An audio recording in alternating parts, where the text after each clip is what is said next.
Hello, my greetings to Gwangju and South Korea.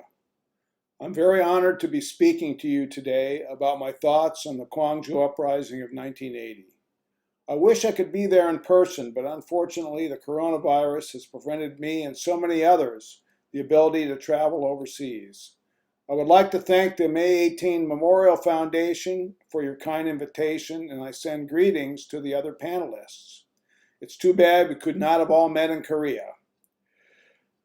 I'm a journalist based in Washington, D.C. I grew up in Japan and South Korea during the Cold War and first visited Gwagnju in 1981, less than a year after the uprising. I came back in 1985 to report about what happened, and in 1996 broke a major story in my newspaper at the time about the previously hidden U.S. role in suppressing the uprising. Over the last few years, I have been back several times.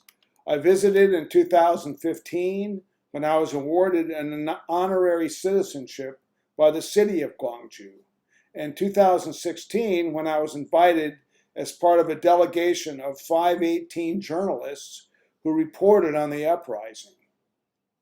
In 2017, I lived in Gwangju for 2 months when I helped to integrate documents I had obtained about the uprising into the collection of the Gwangju City 518 archives.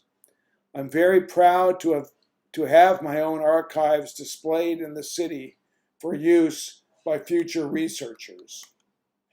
Here is what I would like to share about 518. First of all, the uprising that took place from May 18 to May 27, 1980, represented the deepest aspirations of the Korean people for democracy and independence. I view the resistance to Chun Doo-hwan's martial law army as a turning point in the Cold War. It is one of the few instances during that time of great power rivalry of a popular revolt against an authoritarian government backed by the United States. In my view, it not only changed Korean history, but it changed U.S.-Korean relations forever.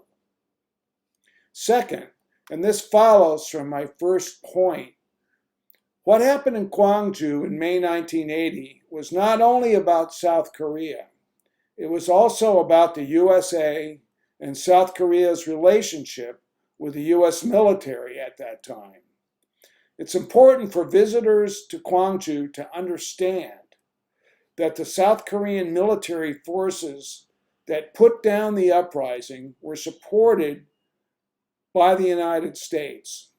In fact, the U.S. government and the U.S. military in South Korea assisted Chun's forces in their actions on May 27, 1980, to end the uprising and retake the city from the citizens. Third, to share the spirit of the Gwagnju uprising, I have spent many years investigating the background role of the U.S. government in South Korea in the period from 1979 to 1980. In the course of my investigations, I have obtained thousands of documents showing how and why the Carter administration decided during the uprising to side with the Korean military in ending the rebellion against the wishes of the Gwangju citizens. Rather than negotiate a peaceful end to the crisis, the United States chose to use force. I have also written many articles about Gwagnju in the U.S. and South Korean media, most recently in Hankyoreh 21, published in Seoul, and The Nation, published in New York and here in the United States. Now let me explain my arguments in more detail. In 1980, the United States intervened in South Korea in 2 phases, before and during the Gwagnju uprising. These findings of mine are based on the many documents I obtained about this period. I obtained these documents under the Freedom of Information Act. The first intervention by the U.S. occurred in early May 1980 when the U.S. Ambassador William Clystein met with General Chun Doo-hwan and the Blue House staff of acting President Chae Kyu-ha and informed them that the Carter administration, quote, would not obstruct, unquote, plans by the Korean military to use army units instead of riot police to subdue the huge pro-democracy demonstrations that were rocking Seoul, Gwangju, and other cities. As some analysts told me, this was seen by General Chun as a green light for military suppression of the pro-democracy movement. By May 22nd, one day after the massacre that killed 60 people in front of the provincial capital on Gumnam Road, the United States had concluded that the Gwagnju uprising presented a direct threat to South Korean internal security and therefore to U.S. national security interests. The U.S. reached this decision despite the uprising's origins as a reaction to these Korean troops killing civilians. Unless the uprising was suppressed, the United States believed, the rebellion would spread nationwide.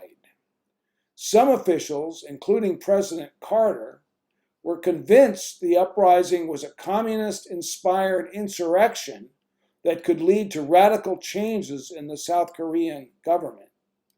Therefore, even though Chun had violated the U.S.-South Korea command structure on 12/12/1979 by attacking the Seoul garrison and arresting the top leadership of the Korean military, and he had also used special forces against Korean citizens in Gwagnju. Despite this, the U.S. government believed it had to support Chun and the coup leaders. This decision was based on the Korean military and the coup leaders providing extremely distorted information to the U.S. command and the U.S. government about the events in Gwagnju. The second intervention occurred between May 22nd and May 27th. On May 22 in Washington, the U.S. government agreed at a high-level White House meeting to approve the use of military force to crush the Gwagnju uprising.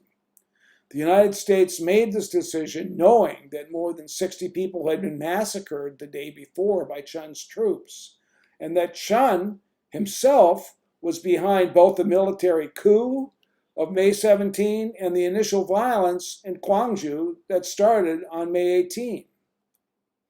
From May 22nd on, the U.S. began getting its military assets in place around Korea to provide intelligence and to give Chun and the coup leaders the flexibility to move Korean forces under the Combined Forces Command to retake Gwagnju on May 27. These assets included a U.S. aircraft carrier that was diverted to the Korean peninsula, as well as spy planes flying from U.S. military bases in Okinawa. According to the U.S. General John Wickham, in an interview with NBC, he instructed General Lee Byung-hyun, the martial law commander, to use trained army soldiers instead of special forces in the fight to retake Gwagnju, and the general complied. Army troops surrounding Gwagnju entered the city from all sides and eliminated the final resistance by the citizens' army at the provincial capital, the nearby YWCA, and other locations in the city. There are two other points I would like to make about the nature of the uprising and Chun Doo-hwan's military group. First, in light of the attacks by South Korean right-wing groups on the legitimacy of the Gwagnju uprising, it is important to note that U.S. documents explicitly state there was no evidence of North Korean involvement in the city before, during, and after the uprising. Those claims of North Korean involvement are 100% false. Second, To better understand the nature of Chun Doo-hwan's martial law army, it is also important to note that Chun and his closest allies in the Korean military were trained by the U.S. military and fought in Vietnam alongside U.S. forces.